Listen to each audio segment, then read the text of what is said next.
Minnesota's Secretary of State hopes to take charge of how this state runs its elections in the COVID-19 era. Christiane Cordero joins us live from the state capitol with a new bill that the Secretary of State hopes will stir less controversy among Minnesotans. Hi, Christiane.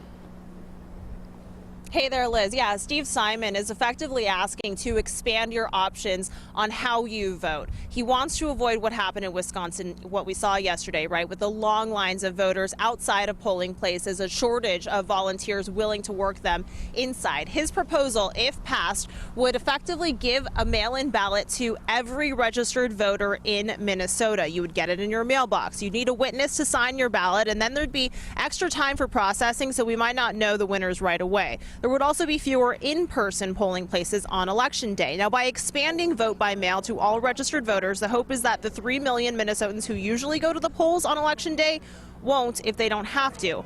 Not everyone's on board, of course. One Republican representative is worried that favoring mail-in voting over in-person voting further opens the door for election fraud. Democrats disagree, but at the end of the day, this will have to be a bipartisan bill in order to get passed. And although it might seem a little early to think about the August primary, the November election, it's not. And we don't know what lies ahead. None of us do. But until we're told otherwise, we need to treat the statewide elections in Minnesota as a public health issue. Because if we guess right now, if we guess that the crisis will go past us and that it'll be over by August, or that there won't be a wave 2 in November, and if we guess wrong, we're in for a real disaster of an election season.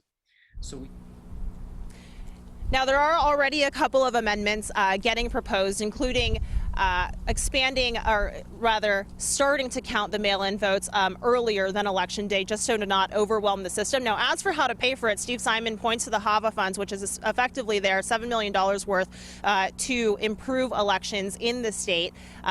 Whatever they decide and however they decide it, Liz, it would have to get passed, if it did, by May 4th. That's their deadline. Okay, lots to do. Christiane, thank you.